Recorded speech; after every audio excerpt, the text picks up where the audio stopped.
Good morning प्यारे बच्चों, कैसे हैं आप सब। आज हम पढ़ने जा रहे हैं स्वामी दयानंद सरस्वती जी के विषय में कुछ महत्वपूर्ण तथ्य। तो चलिए स्टार्ट करते हैं आज की वीडियो। स्वामी दयानंद सरस्वती जी का जन्म 12 फरवरी 1824 ईस्वी गुजरात के टंकारा में काठियावाड़ा नामक स्थान पर हुआ था। इनकी माता का नाम यशोदाबाई था, पिता का नाम कृष्णजी लालजी तिवारी था। इनके गुरु स्वामी विरजानंद जी थे। स्वामी दयानंद सरस्वती जी एक सन्यासी, महान चिंतक, समाज सुधारक और आर्य समाज के संस्थापक थे। स्वामी जी के बचपन का नाम मूलशंकर रखा गया था। स्वामी जी ने पाखंड और मूर्ति पूजा के खिलाफ आवाज़ उठाई। इनकी कुछ रचनाएं हैं। सत्यार्थ प्रकाश, जो कि सबसे महत्वपूर्ण है। ऋग्वेदादि भाष्य, इन्होंने ऋग्वेद आदि पर भाष्य लिखे। वेदांग संस्कार विधि आदि इनकी कुछ रचनाएं हैं। नारा, इनके द्वारा जो नारे दिए गए थे उनमें प्रमुख हैं वेदों की ओर लौटो तथा भारत भारतीयों के लिए है। आंदोलन, शुद्धि आंदोलन चलाया गया इनके द्वारा, जिसमें हिंदू धर्म परिवर्तन करने वालों की घर वापसी, अर्थात जिन्होंने हिंदू धर्म परिवर्तित कर दिया था, जो ईसाई और मुसलमान बन गए थे, उनको पुनः हिंदू धर्म अपनाने के लिए यह आंदोलन चलाया गया, जिसका नाम था शुद्धि आंदोलन। महत्वपूर्ण घटना, अल्प आयु में बहन और चाचा की मृत्यु के कारण यह सन्यासी बन गए। इस घटना ने उन्हें प्रभावित किया और इन्हें ज्ञान हुआ कि यह संसार नश्वर है।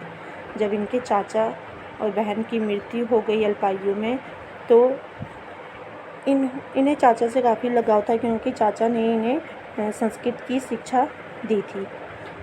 चाचा की मृत्यु के पश्चात तथा बहन की मृत्यु हो जाने पर इन्हें लगा कि तब इन्हें ये ज्ञात हुआ यह संसार जो है वह नश्वर है और एक दिन हम सब नष्ट हो जाएंगे। तो इन्होंने तभी से यह निश्चय किया कि वह संन्यास ग्रहण करेंगे और यह सन्यासी हो गए।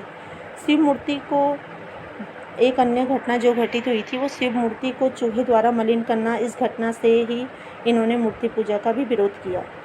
इनके माता पिता शिव के बहुत बड़े भक्त थे और एक दिन शिव उपासना करते समय अपने माता पिता के साथ ही शिव उपासना कर रहे थे। तभी यह देखते हैं कि एक चूहा जो है वो शिव जी की मूर्ति के ऊपर से प्रसाद उठाकर उसे खा रहा है।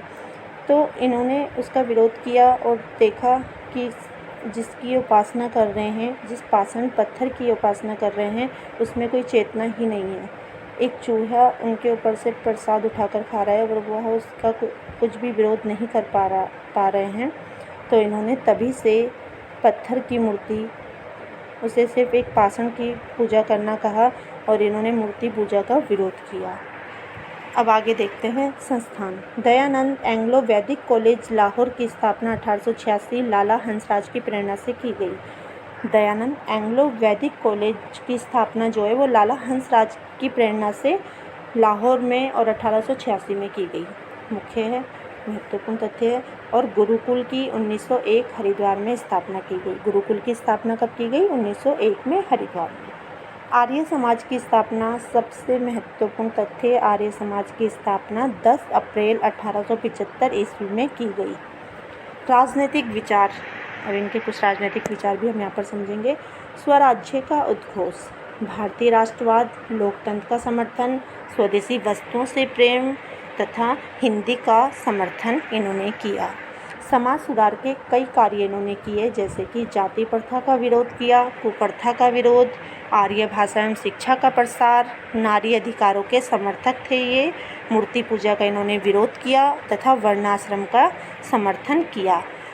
अब यहाँ पर समझेंगे, वर्णाश्रम का समर्थन तो इन्होंने किया, किंतु जो वर्णाश्रम व्यवस्था का समर्थन किया, परंतु कर्म के आधार पर ना कि जन्म के आधार पर। जो वर्णाश्रम व्यवस्था थी, जो पहले ऋग्वेद के समय से चली आ रही वर्णाश्रम व्यवस्था थी, जो कि जन्म के आधार पर निर्धारित थे वर्ण, किंतु इन्होंने कहा कि वर्णाश्रम जो व्यवस्था है वो जन्म के आधार पर ना होकर के कर्म के आधार पर होनी चाहिए। वर्णाश्रम, आप सबको पता है कि 4 वर्ण थे, ब्राह्मण, क्षत्रिय, शूद्र, ब्राह्मण, क्षत्रिय, वैश्य और शूद्र। इन्होंने इन वर्णाश्रम की जो व्यवस्था थी वो जन्म के आधार पर ना करके कर्म के आधार पर थी।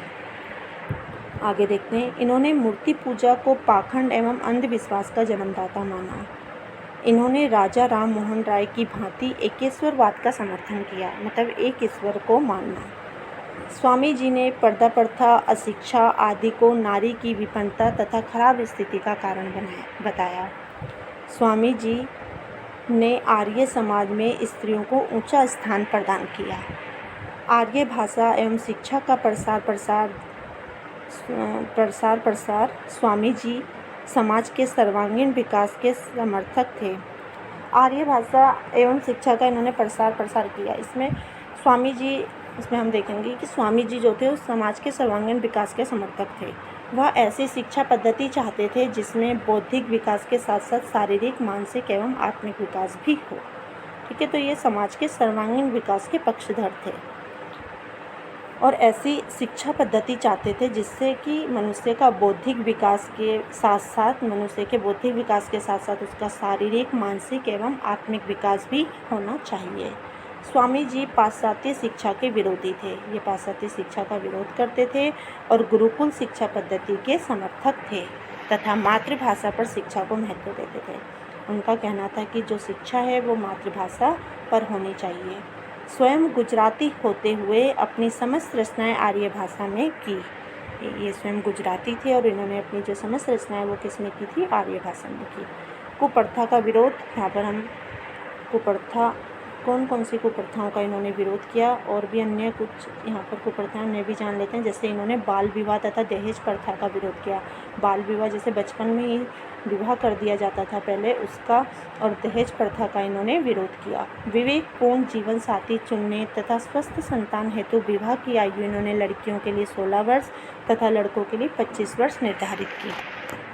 विधवा पुनर्विवाह का समर्थन किया। सती प्रथा का इन्होंने विरोध किया और स्वामी जी ने समाज सुधार हेतु अनेक महत्वपूर्ण कार्य इन्होंने किए थे। अब अंत में हम देखते हैं स्वामी जी की जो मृत्यु है 30 अक्टूबर 1883 में हुई थी।